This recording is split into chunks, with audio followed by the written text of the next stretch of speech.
So I want to show you a little bit about Impulse, the instrument here in Ableton. It's a fantastic tool if you're looking to program drums within Ableton. So first thing you'd want to do is you'd want to go into your instrument section of your icon here. This is where all of Ableton's audio, MIDI effects, and instruments are at. We're going to use the Impulse. And as we get in here, you can either just double click here and have an empty drum machine and drag your own samples in. But for this, we're going to go ahead and use a preset. So what I've done is I've dragged Studio Montreal into this MIDI track, and that's what you want to do. You want to make sure that you drag any of the instruments into its own MIDI track. And once you do that, it'll look a little bit like this, already laid out. Now if you've got a MIDI instrument, that's great. If you want to hear the sounds and test and make sure you like them, go ahead and hit the record button here. And from your middle C on your MIDI keyboard, or starting with the A key on your regular keyboard, you can start playing each of your sounds. Just like that. And if you like your sounds, great. You can go ahead and use that kit. If you want to change the kit, that's also very easy too. You just simply go in here into your browser. For me, I'm going into my C drive and checking my sample folder out. And let's say we want to get a new kick in there. So I could go in here and I'm going to turn this icon on here, the one that looks like headphones. Turn that on. You want to make sure that this isn't too loud over here, because this is going to be the volume that you're going to get every time that you preview a sound over here. I already know that this is not going to be too loud, but just watch out for yourself. And there we go. There's one sound. And okay, there's a good kick there. So let's say we want that kick. It's really, really simple. All you got to do is take that kick, drag it into the section that you want it, and voila, you've got that kick. You hit your pad, and you've got it in there. Another great feature is that you could also drag in a loop, and as long as you set your decay up, you're going to get the ability to play your loop just like a sampler. So that is something else that you could think about, or you can use Simpler for that as well. Anyway, we're going to do drums, and I've made a clip here. Simply making a clip is as easy as double clicking in an empty area, just like this. That would create an empty clip, and then I choose my length down here. That's how many bars I want it. Normally 2 or 4. In this tutorial we're doing 2, so that's what I've done here. And let me go ahead and get rid of this. We'll show you the one I've preset here. So we've got our part here, and I'll explain a little bit about how to make your pattern in just a second. But if we go back and play it, you'll see that this works just like a drum machine.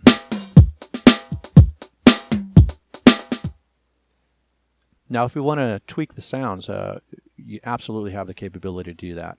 Let's play with the snare here, okay? So we've got our snare here. Now, the start on the snare just basically means where in the sample it starts, which we like where it starts there. But, just to show you, if you go in, oop, wrong one.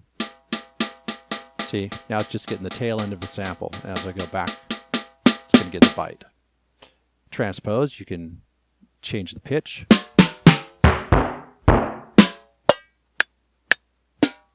A lot of flexibility there.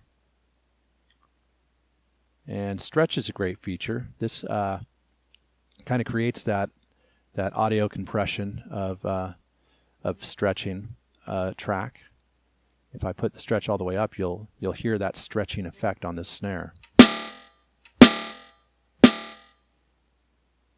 And if you pull it back, it's going to be very, very quick. So that's kind of a neat feature to kind of give a lo-fi sound. Then you've got your drive here, and this is kind of like a little bit of overdrive. And turn a little bit of that up. You can create a dirtier sound,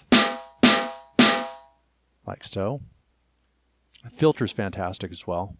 You've got your filter, and you've got all the types of band pass, low pass, and high pass that you'd want. Let's play with the high pass here. That's going to allow the higher frequencies to pass. And if I get on here, change our frequency down, we can hear. We do quite a bit with that. And of course the resonance is going to make it more subtle or more spiky. Just like that.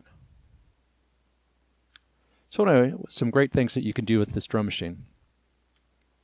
As you get over here, of course you've got your decay. And this is going to be how long your, for example, our snare is going to last. So if I bring this down, I'm not going to get much snare at all. And as I change the decay,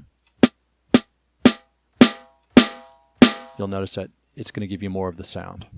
Panning is pretty obvious. Volume is obvious. So each one of these you can separate the volume. And that is pretty much as you need to know for right now. Now let's get into the clip here. Now, of course, you can record your part live by simply hitting the record button here, hitting play, like so, and then you would play your keys along. Like, for example, let's make a new pattern right here. So I'll double click, and we'll just make a 1-bar loop just for this. And then I'm going to come up here. I'm going to turn on the metronome right there. That's going to give us our click. And you'll see it 1, 2, 3, 4 going all the way across. And the latency on this is a little bit off just due to the way that I'm recording this tutorial, but we'll go ahead and give it a shot. There we go, not too bad. Then I can go in and put a couple cymbals in there.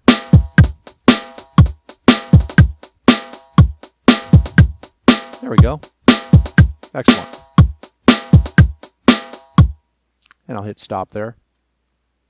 Now, if something were off or you wanted to change it, there's a couple things you can do. You can always move with the arrow key. All you got to do is select what you want to move, or you can select several just by left clicking and dragging. As you can see, it darkens certain ones. And if I had wanted to, I can move all these at once.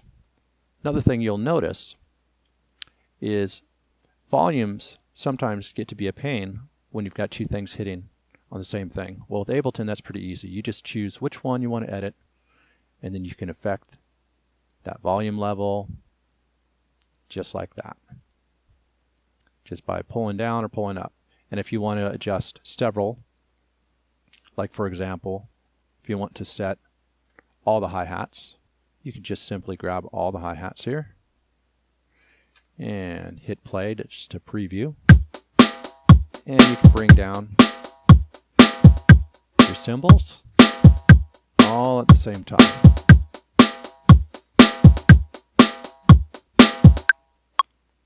And we'll go ahead and stop that. Take off our metronome.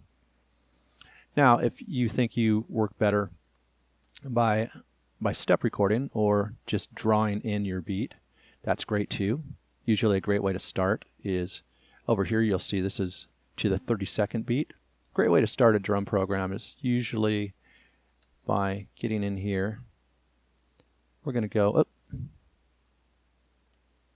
You want to right click. I'm going to drag right up to adaptive grid medium, which is where we are. Okay. That brings it to the 16th beat.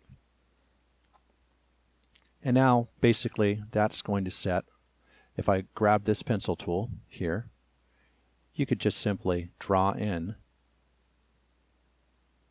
or draw out anything you want. So, for example, if we want to draw in all the kicks here, like maybe I want to add an extra kick here, and maybe an extra kick here, I can go ahead and play.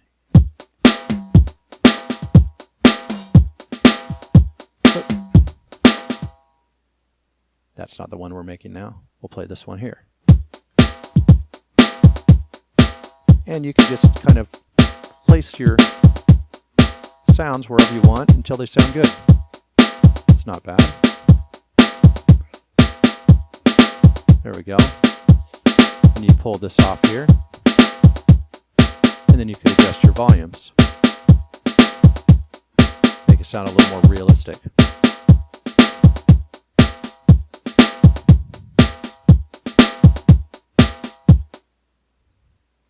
And that's how you work with the drum machine, and that's how you build drum programs in Ableton.